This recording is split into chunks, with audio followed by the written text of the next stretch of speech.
Many people say beauty should come from within. But what happens when beauty is measured in bruises, bandages, and before and after pictures? In today's world, beauty is not just admired, it's expected. But behind every surgery, there is something far less beautiful: pain, pressure, and the quiet belief that who you are is not good enough. Every single year, more adults and more teenagers are doing cosmetic surgery, not for medical reasons, but because they believe they have to. But I want you to think about it again. Are all of these painful surgeries and hardships actually worth it to be just a tiny bit more beautiful? Good afternoon, everyone. Today, I'm going to talk about an urgent problem: the rise of cosmetic surgery. In my speech, I will incorporate two steps. Step 1: understanding the harms of cosmetic surgery. Step 2: a two-pronged approach as a solution. Then, step 1: at first glance, you might think cosmetic surgery seems harmless or empowering on the outside, but its widespread rise reveals deeper problems. 3 points of analysis under this. A: pressure and addiction. Cosmetic surgery doesn't just begin with a scalpel, it begins with pressure. Teenagers scroll through edited faces, filtered videos, and flawless influencers until they quietly believe, do I need to change myself?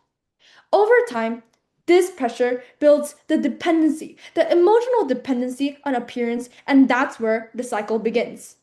For instance, according to Harvard Health Institute, among patients with body dysmorphic disorder who undergo cosmetic procedures, over 90% experience the same or worsened symptoms post-surgery. 90%. This proves that surgery actually fails to treat insecurities. It doubles it, it triples it by obsessing over other flaws on and on and on. B: shattered self image. Not only the emotional turmoil you get after doing surgeries repeatedly, it also reshapes how you can see yourself. When external features change, so can one's internal sense of identity. According to the Harvard Westside Chronicle, nearly 400,000 US teens underwent cosmetic procedures in 2020. 400,000, ladies and gentlemen. At this point, you don't even know who you are. Because when you rely on surgery to feel beautiful and feel happy, you begin to tie your worth to your surgeries. Then, how does cosmetic surgery directly affect your self image? It teaches you that your natural face is a problem to be fixed. It replaces self acceptance, which is what we want in society, with self doubt.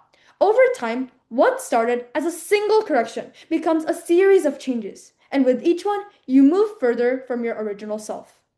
This leads us to C: normalization in society. This doesn't seem like a choice now. It's becoming a norm, and that is the problem. Let me tell you a story of my life. In my home country, South Korea, you see cosmetic surgery advertisements everywhere. I truly mean it. Everywhere. Guess what? When I was riding the public bus, not only did I see cosmetic surgery clinics almost every single stop and every minute, I also heard the advertisements playing through the speaker. Come to our clinic! You'll look prettier, you'll feel better. And the message was loud. It was clear and constant.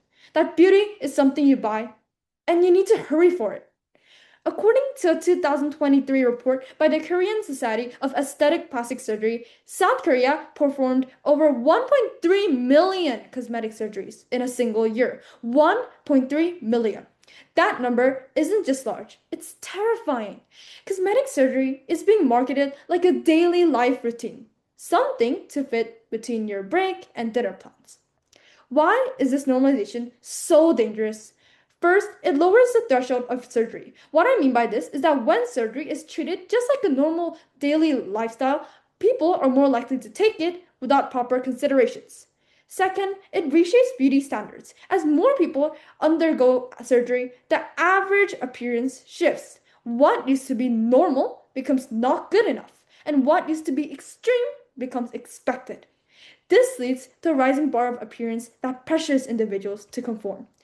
Ladies and gentlemen, do we we really want to live in a world like this? A world where beauty is bought, not built? If the answer is no, we need solutions. I will propose a two-pronged approach to combat all of these harms of pressure, self-esteem, and culture in the long term. First, empowerment through education. If the pressure starts in schools, then so should the solution. I think schools have a responsibility to implement workshops to be held during periods such as advisory or counseling.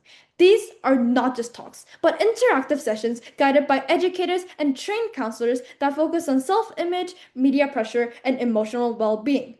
With workshops for the purpose to help students unlearn toxic messages before they become adults, it helps empower the younger generation to know that beauty is not a checklist of features, but the confidence to live as yourself.